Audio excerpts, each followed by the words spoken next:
The Tao of Self-Confidence, Episode 102. Welcome to the Tao of Self-Confidence, where I share stories of amazing women finding their inner journey to self-confidence 5 days a week.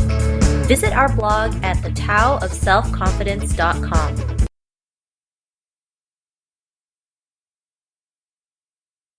Well, hello, friend. Welcome to the Tao of Self-Confidence, where I share stories of amazing women who have discovered their inner journey to self-confidence.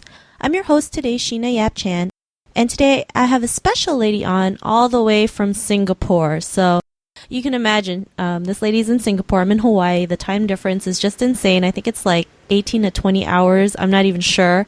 But it's amazing what happens when you can connect on the internet. So, I'm really grateful for that. And, she has an amazing story that she's going to share with us today. She is an online entrepreneur, and her name is Tracy Pang. So, Tracy, how are you doing today? Maybe you can fill in a little bit more about yourself to the listeners. Oh, yeah, I'm great. Thanks for having me here on your podcast. Yeah, just like Sheena has introduced me, I'm all the way from Singapore. So, yeah, I'm a online entrepreneur, which I started about maybe 6 months ago after I left my counseling job in St. Hilda's secondary school. So, first I started off as selling Amazon books, ebooks on Amazon Kindle. Then after that, recently I started an online marketing opportunity, and I work with website owners to SEO that website. So I'm also a blogger and business coach or mentor lah.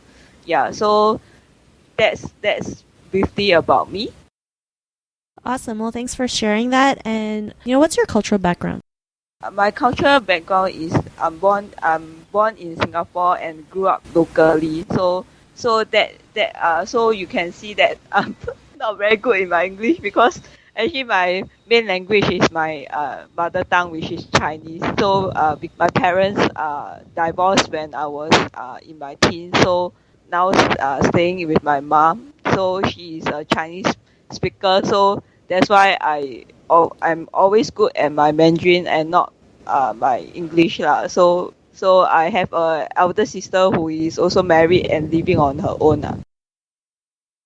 Awesome. Well, thanks for sharing that. And I think your English is fine. Don't worry. When I first came to Canada, I couldn't speak English either. I had to take English classes. So, we all go through it, especially, Asian kids coming from like an Asian country going into places like Canada and the US. So thanks for sharing that. And, what would be your favorite self-confidence quote? My favorite self-confidence quote is by Nick. Okay, I cannot pronounce his last name. I think it's called Chick, which is like, life isn't about having, it's about being. You could surround yourself with all that money you can buy, and you still be as miserable as a human can be. I know people with perfect bodies who don't have half the happiness I have found. On my journeys, I see more joy in the slums of Mumbai and the orphanage of Africa than in wealthy granted communities and on sprawling estate worth millions. Why is that? You find contentment when your talents and passion are completely engaged in full force. Recognize instant self-gratification for what it is. Resist the temptation to grab for material objects like the perfect house, the coolest clothes, or the hottest car. The "if I have just X, I will be happy" syndrome is a mass delusion. When you look for happiness in mere objects, they are never enough. Look around and look within. I love that quote, and it's true. Sometimes, you see people, especially with Asian culture, we always tie success to material things. And, it's great and all, but sometimes those things are just a temporary way of happiness, right? And so many people try to go after that all the time, right? It's like you got to have the house, you got to have the car, you got to have the nice things, and not knowing people are really unhappy on the inside. So, I really love that quote that you mentioned. And, what would be your definition of self-confidence?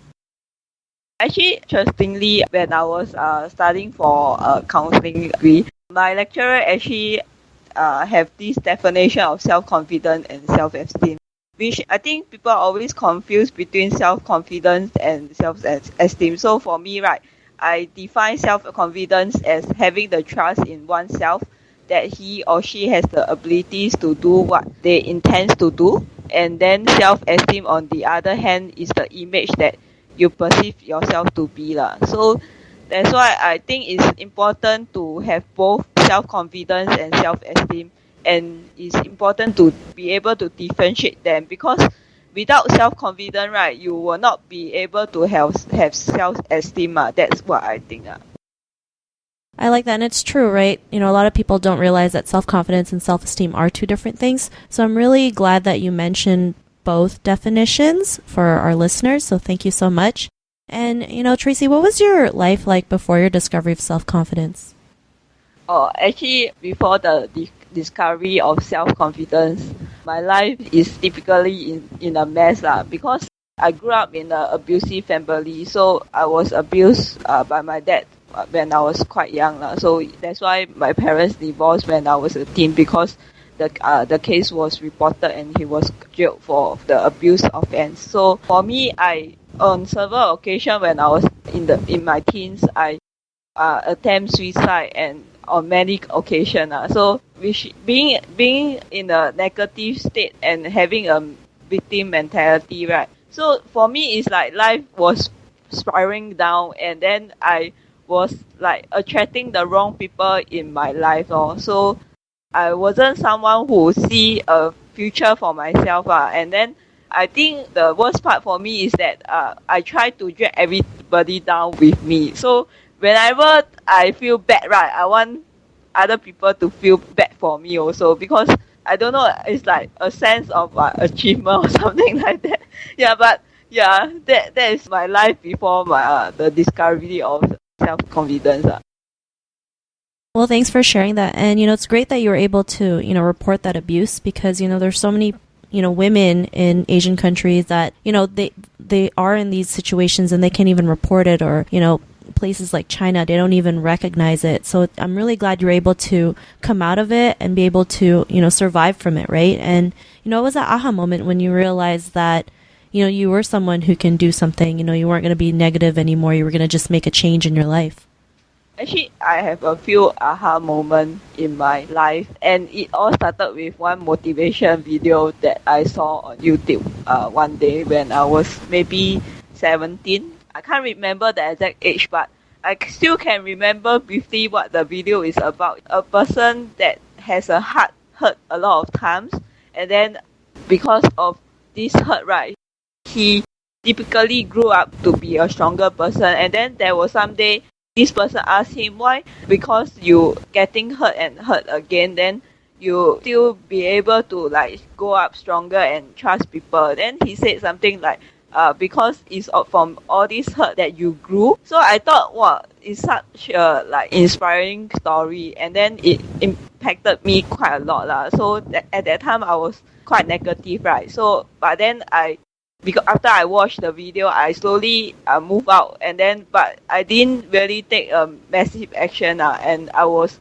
some sort still struggling with life, because like in Asian country, typically you have to like listen to your parents, because for us it's like you have to respect your elderly, even though sometimes their advice might not be that wise lah. So to me that time, because I was living with my mom, so I have to like listen to her. Hey, you have to do this, you have to do that. So I struggle a lot. Then after my diploma years, then my diploma certification, I went on to be employed by Singapore Business Service, which I work as an admin officer lah. So over there, right, I have to be very independent and like very confident, because if you don't be confident, inmates will like bully you, and then when they see that you can be bullied, right, then you can only say good luck to you because it's like especially when you deal with male inmates, right, sometimes they can be very violent, so you have to be a bit careful lah. So then after that, I went to take a counseling course in January, and I resigned from the service so that I can concentrate fully on my studies. So that alone, taking a counseling course, it was a big eye eye-opener for me, and it caused a massive shift in my thinking. And so that's why I was able to walk out of the abuse and slowly be able to share with others my story, and then even have a chance to feature my story on a live radio on a local radio show called 938 Station. So that was like, if I were to say my biggest aha moment will be my counseling course. Awesome. Well, thanks for sharing that. And, you've gone through some crazy things in your life. I mean, I don't think I'd be able to work in serving like male inmates. So, I mean, that does take a lot of courage and confidence to be able to stand up to them, especially like being, like you said, an Asian woman, right? I think sometimes we get the short end of the stick. So, so thanks for sharing that. And, what's your life like now? My life is just too amazing and epic after I embark on a personal journey towards becoming a more confident person. So typically when my friend asks me, hey, how is your day today? How are you today? I was like, very exciting for me because I'm enjoying myself every day then, and I'm constantly learning new things in my life. Awesome. And I'm glad you're able to turn something, from abuse to something now that you're always happy. You're always looking forward to life. You're always learning. You're always willing to learn something new. And, it's always great to see that, right? Because I like to show other women, right, especially in cases like that they can come out of like a dark time in their life and be able to live, a happier life like what you're doing right now. So, thank you so much. And, if the woman who's listening to your story, she might be in a similar situation that you were in before, and what would be that one tip you would give to her regarding to her self-confidence? I would say that never let people dictate how you should feel and how confident you should be with your life or who yourself truly is. So you are the one who have control over your life. So no matter what happened to you in the past or even in the current situation, you might like have a very dark moment. You have the ability to create a future that you truly want, and you can do it. I love it, and it's true, right? It's always up to you to make the things happen, no matter what situation you're in. I know some situations may be a little bit rougher than some, but there's always that decision that you can turn it around, just like what you did, right? So thank you so much. And Tracy, if our listeners want to get to know a little bit more about you and your story and what you do, is there any links or social media profiles we can connect with?